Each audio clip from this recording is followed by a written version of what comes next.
Lucas capítulo 13. Ora, ensinava Jesus no sábado numa das sinagogas, e veio ali uma mulher possessa de um espírito de enfermidade. Havia já 18 anos, andava ela encurvada, sem de modo algum poder endireitar-se. Vendo a Jesus, chamou-a e disse-lhe: Mulher, estás livre da tua enfermidade. Impondo-lhe as mãos, ela imediatamente se endireitou e dava glória a Deus. O chefe da sinagoga, indignado de ver que Jesus curava no sábado, disse à multidão: 6 dias há em que se deve trabalhar. Vinde, pois, nesses dias para serdes curados, e não no sábado. Disse-lhe, porém, o Senhor: Hipócritas! Cada um de vós não depreende da manjedoura no sábado o seu boi ou o seu jumento para levá-lo a beber? Por que motivo não se devia livrar deste cativeiro em dia de sábado esta filha de Abraão, a quem Satanás trazia presa 18 anos? Tendo ele dito estas palavras, todos os seus adversários se envergonharam. Entretanto, o povo se alegrava por todos os gloriosos feitos que Jesus realizava. Palavras do Evangelho para a nossa saúde, para a nossa salvação, graças a Deus. Alguém gostaria de dizer alguma coisa sobre o texto? Alguma dúvida? Alguma pergunta? A sua intuição aí, no que esse texto toca você em algum sentido? Que doença é essa que eles acham que é Satanás que está dentro da pessoa? Já começou com uma pergunta difícil, mas boa pergunta, Ângela. Que doença é essa que se atribui a Satanás, né? Quer dizer, Satanás é essa doença? É uma boa pergunta.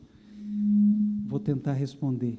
Mais alguma observação de vocês? Eu acho que daí ele estava querendo provocar mesmo, né? Porque ela não pediu nada, ninguém falou nada, não, tua fé não te curou, não falou nada disso, vai, você está curada.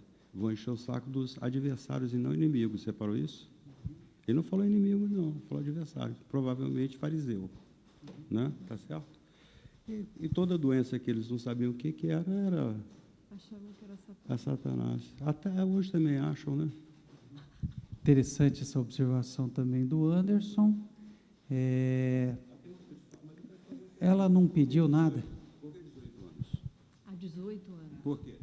Isso é um número simbólico. Então, tem um número aí, né? 18 anos. Então, por quê? O que mais? Alguma observação a mais sobre o texto? Esse é um relato específico de Lucas. Se vocês observarem naquelas palavras em negrito, não há um paralelo em Mateus, né, Marcos. Então, é um texto específico de Lucas. Aliás, esse capítulo 13, essas 3 primeiras sessões são específicas de Lucas. O episódio da Torre de Siloé, essa história aí, né, da figueira, e agora esse relato em que Jesus está numa sinagoga. Jesus vive pelas casas e ele está onde o povo está, como diz a música cantada por Milton Nascimento. Todo artista tem que ir onde o povo está. Assim era com Jesus. E a sinagoga era um lugar bom para encontrar as pessoas, sobretudo no norte, na região da Galileia, que é onde Jesus sempre esteve. Agora não. Ele está nessa viagem em direção a Jerusalém, indo lá para o sul, mas até agora não se falou em templo. O lugar onde as coisas acontecem na vida do povo simples, sobretudo o quesito religioso, é nas sinagogas. Bem diferente da estrutura do templo. E é para uma dessas sinagogas que Jesus se dirige.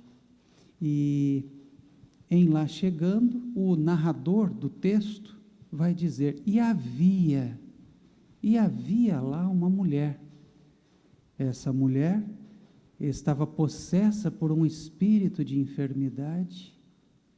Interessante a palavra aqui, espírito, a palavra pneuma. Um pneuma de, uma outra tradução, poderíamos dizer, um espírito de fraqueza. De fraqueza. E havia 18 anos que isso acontecia. Lembremos-nos que no capítulo 8, uma mulher também se aproxima de Jesus e o narrador vai dizer, e ela sofria desse mal, que era aquela hemorragia que não se estancava, há 12 anos. 12 anos. Essa há 18 anos, encurvada, só olhando para baixo, para o chão, e, de repente, Jesus, como diz sempre, esses verbos, eles são recorrentes, essa fórmula, mas Jesus, vendo-a, chamou-a e disse-lhe, 2 pontos, Guiné, a palavra grega para dizer mulher, Guiné, daí vem geni, ginecologia, gênesis, todas essas palavras nossas portuguesas derivam daí, Guiné, mulher, mulher, fica livre da tua enfermidade. Que enfermidade é essa? Aliás, a rigor, não houve nem cura aqui, porque quem disse que ela foi curada é o chefe da sinagoga. Jesus não usou essa palavra. Fica curada, ser curada. Jesus apenas disse uma coisa, que coisa impressionante. Lembram-se do episódio que vimos aqui também do Evangelho de Lucas? Daquele maioral, dize apenas uma palavra, Jesus, e o meu servo será curado. Uma palavra. Mulher, fica em paz, fica bem. Gente, a presença dessa mulher é uma coisa extraordinária aqui, a essa altura do campeonato.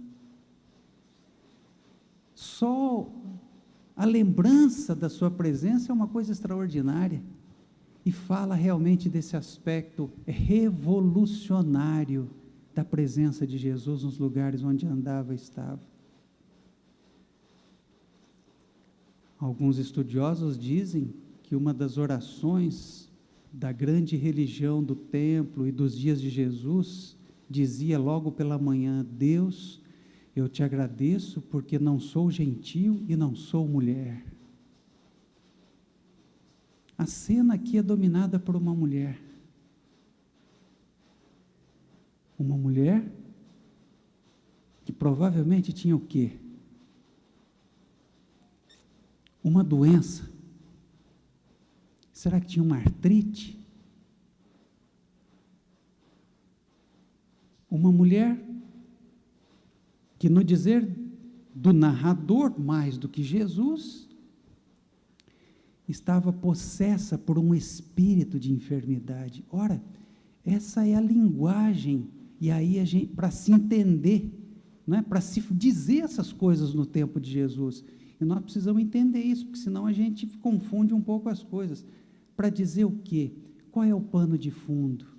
E Jesus, para se fazer entender, ele tem que falar a linguagem das pessoas, ele tem que falar como se houvesse um Satanás que dá enfermidade, que prejudica, que faz isso e aquilo às pessoas. Jesus tem que falar essa linguagem, essa é a linguagem que as pessoas entendem.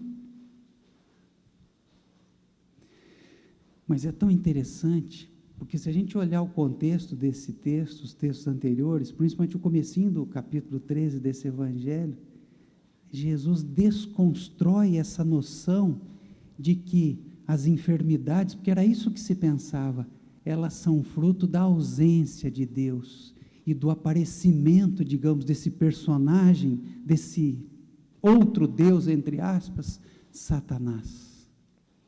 De que as enfermidades são sempre sinal, todas as fraquezas e enfermidades são sinal de que Deus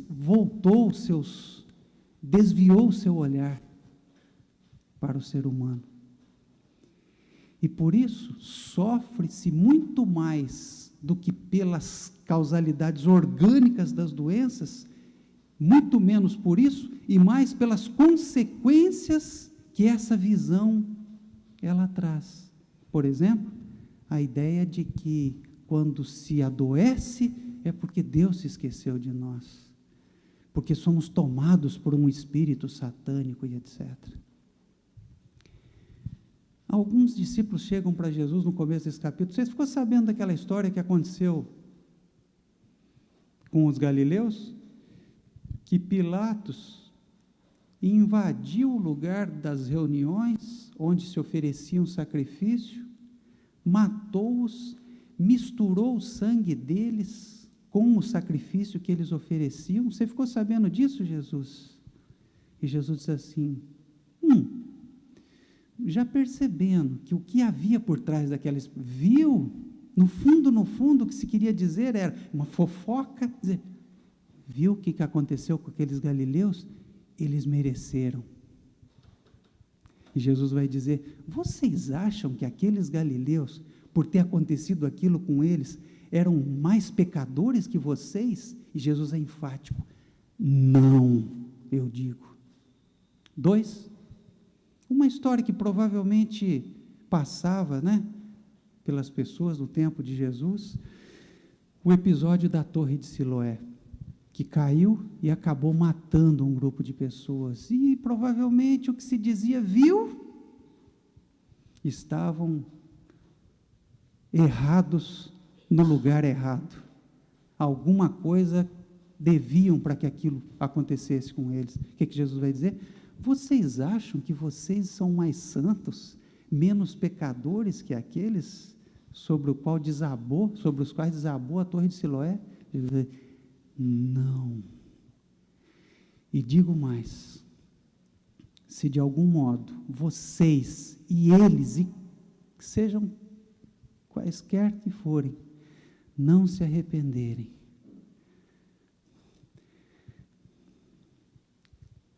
nada acontecerá. Jesus vai falar da enfermidade, Jesus vai falar do mal, Jesus vai falar das visitações da dor, das visitações do trágico na vida, como um lugar para um recomeço, como um lugar para uma mudança de vida, como um lugar, como um convite para alguma coisa nova na vida da gente, e não como um lugar para acusações, um lugar para se buscar causalidades que teoricamente abafariam a intensidade daquela dor e culpabilizando aquelas pessoas, nos fizesse descansar tranquilos. Aconteceu com eles, não aconteceu comigo. Era assim que se pensava a enfermidade, Anderson. Toda enfermidade, ela é consequência de um desviar divino dos seus olhos para a vida humana. Então, é muito curioso que Jesus rompa isso, primeiro no discurso. Gente, a palavra de Jesus até hoje não foi capaz de desconstruir isso, porque a gente ainda pensa assim. Aquela coisa trágica que aconteceu com aquela jovem estuprada, isso, a gente pôde perceber isso. Quantas pessoas diziam, não, mas também a vida que ela tinha, as coisas que ela fazia, é sempre isso, sempre a tentativa de ir criando, aí você abafa a dor, o trágico que está presente ali, e desvia o foco, e às vezes até faz isso em nome de Deus, fica se discutindo, Deus quis, Deus não quis, Deus deixou, e se esquece de acolher aquele que está morrendo a dor, não apenas física, a dor moral, do abandono, do desprezo.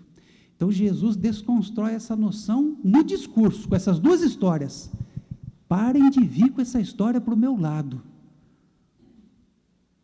porque o sol, ele brilha sobre justos e injustos, a chuva cai sobre justos e injustos.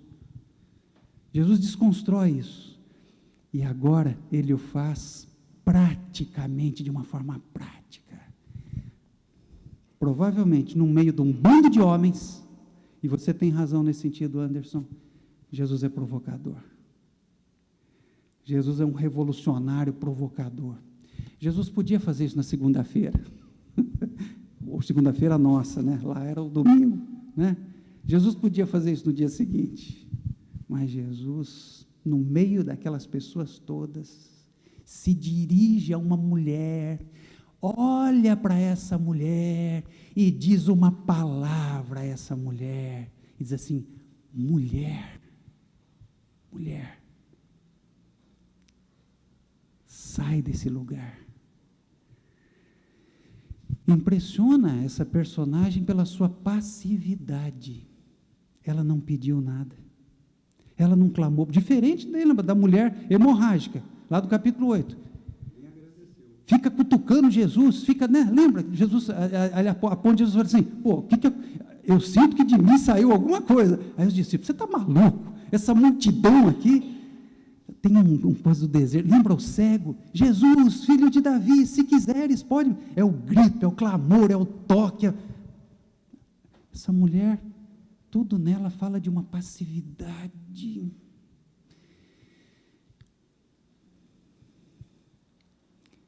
Sabe aquelas pessoas, às vezes, que você vê que estão sofrendo, estão sendo humilhadas.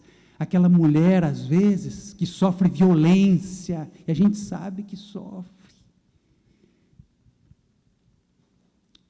E às vezes a gente fica querendo que ela dê um grito, que ela dê um sinal para, sabe? Não, é difícil. Às vezes o desempoderamento, às vezes a fraqueza. Eu acho bonita essa expressão, espírito de fraqueza. Não é enfermidade, é espírito de fraqueza. Às vezes é tão fraco antes que não tem nem voz, não tem nem lágrima para chorar, não tem nem o que dizer. É uma passividade tão grande. Mas cuidado, porque às vezes é o desempoderamento mesmo. Às vezes foi tão humilhado na vida que tem medo de dizer uma palavra, que tem vergonha de viver, tem vergonha de respirar, como se estivesse tomando lugar, o ar de alguém nesse mundo ao respirar. Ela não diz nada, ela não fala nada, ela não faz nada, mas ela está ali, ela está lá na sinagoga, no meio dos homens.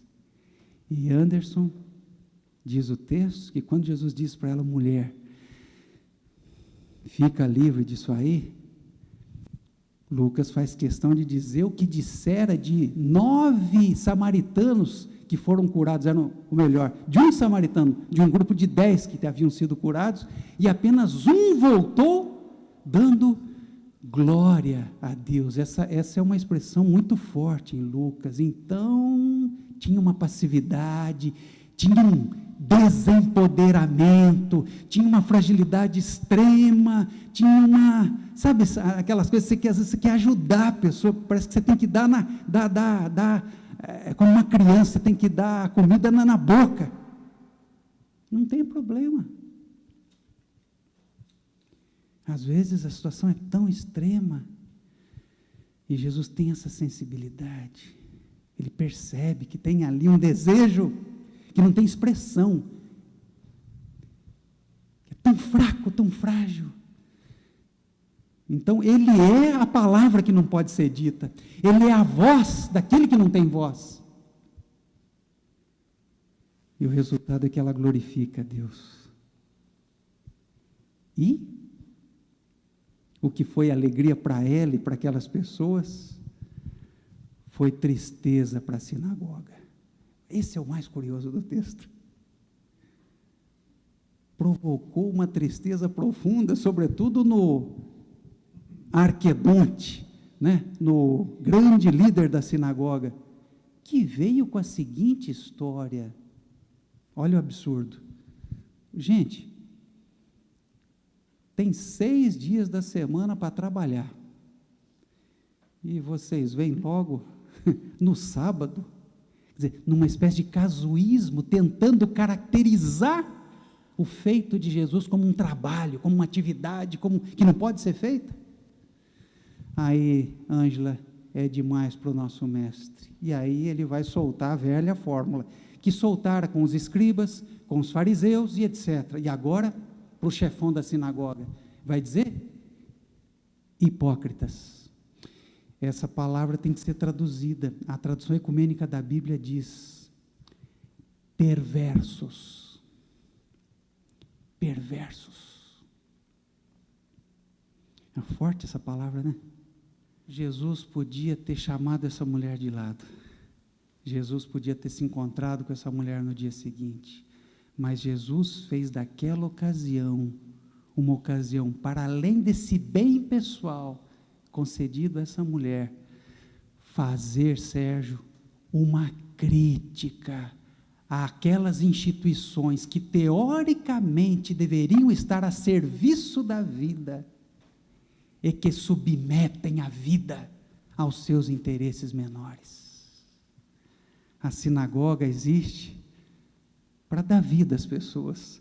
O sábado existe por causa da vida, e não a vida existe para satisfazer o sábado, para se encaixar. Aliás, essa fórmula é a fórmula de Jesus. Como é que é? O sábado foi feito para o ser humano, e não o ser humano foi feito para o sábado. E aí, Sérgio, é muito interessante que apareça aí nesse sentido uma provocação de Jesus. E aí a gente poderia terminar com essa pergunta: quem é que está doente? Quem que está doente nessa história? Será que a doente é aquela mulher? Ou doente é a sinagoga? Ou doente são os líderes? Ou doentes são essas instituições que inclusive geram essa doença? Que doença? De dizer que se está doente é porque é pecador e merece estar doente. E aí vem tudo que decorre dessa constatação: afastamento, abandono, exclusão. E o cuidado com o contágio. Lembra lá no mesmo evangelho de Lucas, o sacerdote, o levita, todo mundo passa longe em nome da lei, porque não se pode tocar numa pessoa sangrando, não se pode tocar numa pessoa jogada pelo chão, não se pode tocar num maltrapilho. Todo mundo fez direitinho. O único que não fez foi o samaritano. Vai lá, abraça, cuida, leva, coloca no cavalo, vai para o hospital.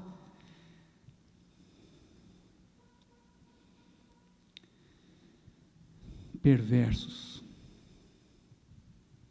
Se vocês dão de comer a um boi, a um asno, a um jumentinho no sábado, por quê? E aí Jesus, olha só, olha a provocação, Sérgio. Por que que essa filha de Abraão não haveria de se sentir livre? Chama uma doente, mulher e doente. Mulher já é o cúmulo. Doente, então, ela é uma filha de Abraão. Filha de Abraão. Esse nosso Jesus não é moleza, não. A proposta de Jesus, realmente, né? Que coisa bonita, que coisa linda, que coragem. Mulher, levanta a tua cabeça, para de olhar para o chão. Olha para frente, olha para cima. Eu fico pensando, Jesus se lembrando dos salmos judaicos: eleva os meus olhos para os montes. Elevai os olhos aos montes e vede. Não, aquela mulher não pode fazer isso. Levanta os olhos, mulher. Não sabia nem dizer, não sabia nem falar. Não sabia nem o que ela queria, talvez. Mas na sua sensibilidade, Jesus percebe que tem ali sim uma vontade de se levantar. É alguém, é um ser humano, é uma mulher. Ele aposta nisso, mas não fica só nessa coisa individual, pessoal. Nós, os protestantes, da salvação individual, tudo bem, é importante, mas Jesus aproveita e faz a crítica de um sistema que mantém, que gera esse tipo de doença e alimenta esse tipo de coisa e exclui. Por isso, o chefe da sinagoga fica com a cara no chão, morre de vergonha, talvez ainda tivesse algum sentimento ético ainda em si, para ficar com vergonha. E o povo se alegra, o povo delira. E a mulher glorifica a Deus. Então, essa mensagem do Evangelho nesse dia chuvoso, nesse final de festa, eu me lembro da música de Caetano Veloso, eu quero colocar o meu cantar vagabundo, aqueles que velam pela alegria do mundo. Eu quero colocar o meu cantar para aquelas pessoas que não conseguem cantar. Eu quero colocar a minha inteligência a serviço daqueles que vivem tão humilhados. Eu quero colocar as minhas mãos a serviço daqueles que estão com as mãos amarradas. Eu quero colocar o meu olhar a serviço daqueles que não conseguem olhar senão o limite estreito do seu próprio chão. Assim foi Jesus na sua sensibilidade. E assim também seja com todos nós, assim seja com a igreja de Jesus, né? Se queremos ser realmente uma igreja cristã. Que Deus nos ilumine, nos abençoe e que o Espírito de Jesus esteja em cada um de nós. Amém.